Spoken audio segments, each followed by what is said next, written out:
Okay, welcome to an update video on me showing off my Robinhood portfolio, which is perpetually just going down week after week. And if you enjoy watching me lose value of my holdings, feel free to subscribe. That way you can, stay in tune with how much I go down week over week. I try to make at least one update video a week, especially now because there's not a whole lot going on other than me acquiring a few stocks here and there.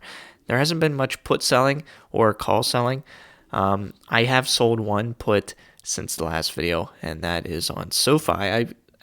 Maybe it was two. I've sold two puts since the last video. Both of these on SoFi at a strike price of $12, which just baffles me that I can get these kind of premiums at a $12 strike price. Now, the put expiration is a little far out from right now, more far out than I usually trade. I usually trade like 1 or 2 weeks out. But the premium for this was just so good. And if it's still this low by then, I'll gladly buy, 200 shares at $12 if these get assigned. And if we end the week like it is now, if I don't have to buy back any positions and the ones that are in the money, if I just let them get assigned to me, or maybe they expire worthless, who knows, it'll be $436 in profit from premiums so far this month, which is the only profit I can say I've made so far this month. And something I ended up doing is I held a few dividend ETFs in this portfolio, and I decided to liquidate those, and same with Apple stock, and put it into some of the small caps just like SoFi and Palantir. And I also put some in Tesla and Nvidia, the latest acquisition in this portfolio, and Tesla I've just been adding bits and bits over time. But currently I'm at over 250 shares in SoFi, and I'm a proud new owner of 100 shares in Tattooed Chef because this got assigned to me on Friday, so now I'm up to 201 shares here.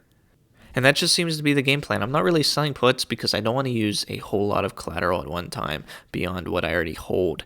So really, I'm just buying a few shares at a time throughout the day, just dollar cost averaging.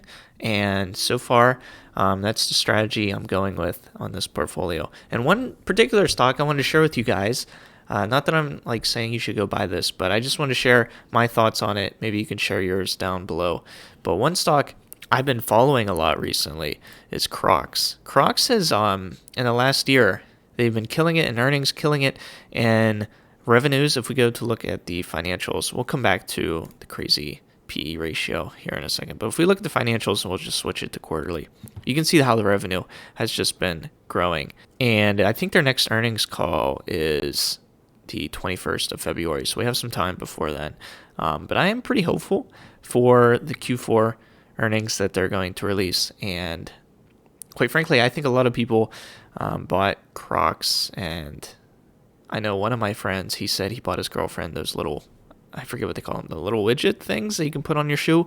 They're basically like little pins that you can put in the holes of your Crocs and style it and personalize it as you like. And he was telling me he couldn't believe he blew like $20 on 3 of those things, and it was so easy to do. And I'm like, yeah, that's part of their business model. I think it's really smart.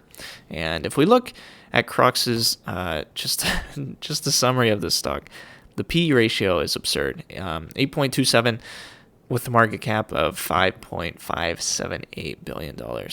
So I tell you what, if this thing gets close to 90 and below, I'm probably going to pull the trigger and start buying some Crocs as well, just to hold, because I don't know, I'm pretty hopeful for the stock. You can see the 1-year target estimate for analysts, and the average 1-year target analyst estimate is $205, $206. So if you really cared and you really believed what the analysts had to say, well, that could be your bull case right there. You can see 8 days ago, actually, whoever this is, Argus Research, lowered their price target to $132, which is lower than, obviously, the average. And we're still sitting far below that. So even after they lowered it, I'm not sure what their original price target was, but even after lowering it, we're a good, $40 away from that price target. So I just thought I'd share with you. Let me know what you think about Crocs. Do you hate them? I honestly, after looking at this stock, it makes me. I've never owned Crocs before, but I've gotten more lazy. I've been more in sweatpants attire now that I'm working from home for the last couple of years, and really, I think perfect time to buy Crocs would be right now. So let me know what you think, if you like the brand, if you think they're a decent company, or if you think they're total crap. I'd like to hear what you have to say. That's it. That's all I really have. Nothing really to talk about beyond that. And I hope to see you in the future if you subscribe and stay tuned to see what this portfolio does in the weeks and months to come. And hopefully it'll be a little more positive than it is now. So thanks for watching. Hope to see you then. And take care.